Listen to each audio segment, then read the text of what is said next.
Alam mo, Mayor Alice, ano ang karapatan ng mga foreigner na patakasin ka dito? Ano kapangyarihan nila dito para itakas ka? Napaka-imposible naman yan na walang local official na kasabwat ng pagtakas mo.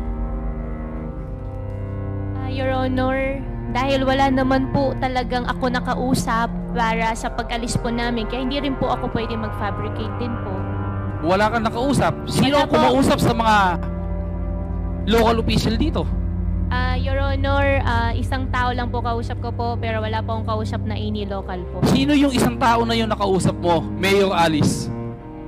Your Honor, yan po yung sinasabi ko po na ayaw ko pong sabihin po sa public. Foreigner ba yan o Pilipino? Yung kausap ko po, foreigner po. Eh, wala nga mangyayari pagkakaganyan. Okay, so we all